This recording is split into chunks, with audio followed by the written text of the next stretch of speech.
Mesdames et messieurs, bonsoir et bienvenue à cette nouvelle édition d'information. Aujourd'hui, au programme, nous avons l'honneur de vous présenter un interview rarissime du défunt président. J'ai cité son Excellence El Hadj Omar Bongo Ondimba.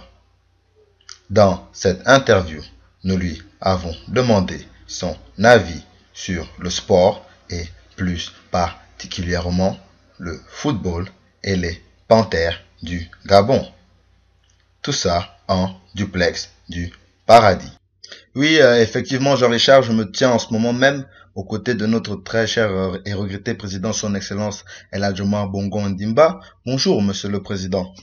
Bonjour, monsieur. Je tenais d'abord à vous remercier de m'interviewer parce que depuis que je suis au paradis, personne n'a cherché à vouloir m'interviewer. Donc je voulais profiter de ce pas pour saluer tous mes très chers compatriotes gabonais et gabonaises et le faire aussi dans ma langue natale, en Tiama.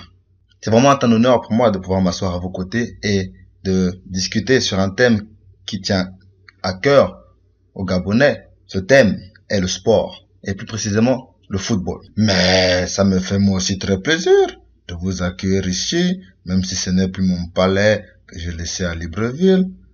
Et je suis très content de pouvoir répondre à toutes vos questions. Merci beaucoup, monsieur le président. Je vais donc commencer de ce pas. Ah, mais il faut vite poser les questions. Je n'ai pas tout mon temps. Veuillez m'excuser, monsieur le président. Mais pourquoi vous vous excusez? Ce sont des choses qui arrivent. En tout cas, je suis là, je vous écoute. Allez-y, posez vos questions. Que pensez-vous des Panthères du Gabon? Ah, les Panthères ont beaucoup évolué. Je me rappelle encore quand on les appelait il y a de cela 20 ans, on les appelait encore Azingo. Les Panthères ont beaucoup évolué, comme je le disais. Surtout sous les Régirèche. Il a fait du bon boulot. Après, Chili qui est venu là, Gore ou quelque chose comme ça. Pour moi, il n'a pas fait le bon travail, hein. Incapable de qualifier l'équipe pour la Coupe du Monde. Mais c'est malheureux. Ça m'amène à vous poser la question, monsieur le président, pour vous, qui est le meilleur joueur de l'équipe? Tout le monde dit Cousin est bon, mais il est déjà vieux. Il faut déjà laisser la jeunesse prendre la relève. Comme je le disais dans mes campagnes électorales, la jeunesse est sacrée. Il s'appelle encore comment ce petit qui a les cheveux en l'air là? Les fils de Bam Yaya. Comme je le disais durant mes campagnes électorales, dans les provinces, dans la capitale, la jeunesse d'un pays est ce qu'il y a de plus sacré. Et ce petit, à mes yeux, il est sacré pour l'équipe. C'est lui qui peut nous amener très loin. Il faut le laisser jouer, comme il l'entend. Vous voulez parler de Pierre-Emerick Aubameyang? Ah, voilà. Oui, c'est même lui-là. Il est vraiment bon, ce petit. Si j'étais encore là, je lui aurais dit de passer au palais chercher quelques enveloppes. Comme avant. Vous ne pensez pas que ce serait faire preuve de favoritisme? Je ne fais pas preuve de favoritisme. Pas du tout. Je cherche seulement à féliciter ceux qui font preuve d'effort et de discipline dans le sport qu'ils pratiquent. Parlons d'un point de vue mondial, monsieur le président. Pour vous, quel est le meilleur championnat de football en ce moment? Tout d'abord, moi j'aime tous les championnats. Mais il est vrai que si je puis m'exprimer ainsi et que je devais choisir un championnat, je dirais quand même le championnat espagnol. Donc vous êtes plutôt madrilène ou barcelonais? Parce qu'on sait que ce sont les deux plus grands clubs du championnat espagnol et parmi les plus grands clubs d'Europe. Je vais vous dire une chose, moi. Je n'ai pas vraiment d'équipe favorite. J'aime surtout les joueurs, les Cristiano et autres Messi. Ça tombe bien. Pour vous, qui est le meilleur joueur? Tout d'abord, laissez-moi vous dire quelque chose. Si le Barça est ce qu'il est aujourd'hui, pour moi, après, avec mon analyse d'hier, je dirais que c'est grâce à Guardiola. Je respecte beaucoup comme entraîneur, un grand coach, comme on dit. Maintenant, Messi est le meilleur joueur du monde en ce moment parce qu'il a quand même 4 ballons d'or. Ce n'est pas à prendre à la légère. Mais je me demande toujours comment il fait pour marquer 80% des buts de son équipe. Il y a des moments où je me dis, mais Messi, laisse un peu les autres marquer, passe les ballons. Et à propos de Cristiano Ronaldo, par exemple. Mais Cristiano, CR7, comme les gens l'appellent, je le place dans la même catégorie que Messi. Il est le meilleur joueur à son poste. Seulement le problème est qu'avec Mourinho à la tête du club, ils n'ont rien décroché comme titre cette année. C'est bien dommage. Les deux sont arrogants, mais à un moment donné, si tu ne gagnes rien, les autres vont continuer à dire que tu es arrogant, même si tu as le talent. On dit Mourinho special one. Ben là, c'était pas très spécial. Et par rapport à la Ligue des Champions, que retenez-vous? Par rapport à la Ligue des Champions, je retiens seulement que les clubs allemands ont battu les clubs espagnols. Ces petits du Borussia là, Lewandowski, il a quand même mis 4 buts à Madrid, sous l'ère Mourinho. Ce n'est pas n'importe quoi.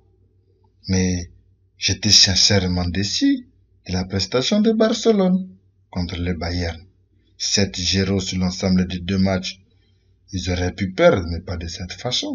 Un peu comme tous les fans de Barcelone, je pense. Mais forcément que tous les fans de Barcelone étaient déçus. Je me rappelle une fois les Panthères avant que ces 5 buts en une mi-temps contre le Maroc. Les supporters sont descendus, ils ont gaspillé le match. -1, moi-même, je descendais pour arrêter ce désordre. 5-0 en une mi-temps. C'est se moquer de la gueule du monde. Ce n'est pas sérieux. Bon, faites déjà vite. Saint-Pierre est là ici. Il me fait déjà chine que mon temps avec vous est bientôt terminé. Oui, monsieur le président. Juste une dernière question. Mais Saint-Pierre, attends un peu toi aussi. Le pauvre jeune homme a une dernière question. C'est pas tous les jours qu'on interroge Omar. Comme ça quand même. C'est quand même moi. À un moment donné. Que pensez-vous du Gabon de maintenant? Ah, ça c'était une très bonne question. Laissez-moi d'abord répondre à ça. Le Gabon d'aujourd'hui, il est émergent. Et il m'a l'air en bonne voie. Enfin, on sent que les robinets d'argent sont fermés depuis que je ne suis plus là. Mais en mon temps, l'argent, tu pouvais trouver ça facilement.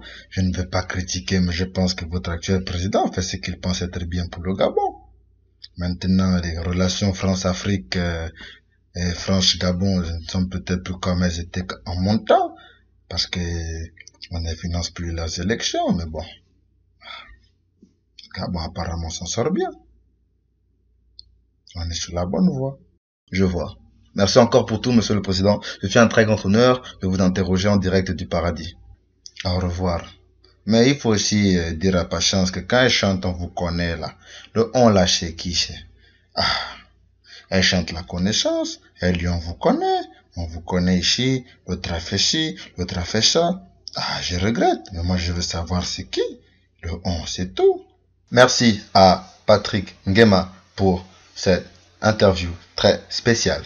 Un dernier mot pour la fin. Sous la haute présidence de son Excellence, le président de la République, chef de l'État, le Conseil des ministres se tiendra ce jeudi à 10 h dans la salle habituelle au palais de la présidence de la République.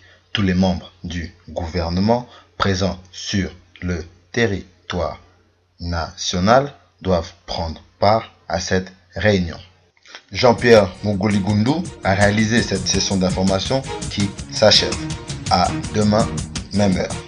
Jamintara, la journaliste à Welemi, Minkeri Macha Tolami, les Minyusami Maorobo Umbulu Adje, Banaba Mokamba Mimanara Jankuma, Miamana Minchantolo, les Yeravoi, et Baraba.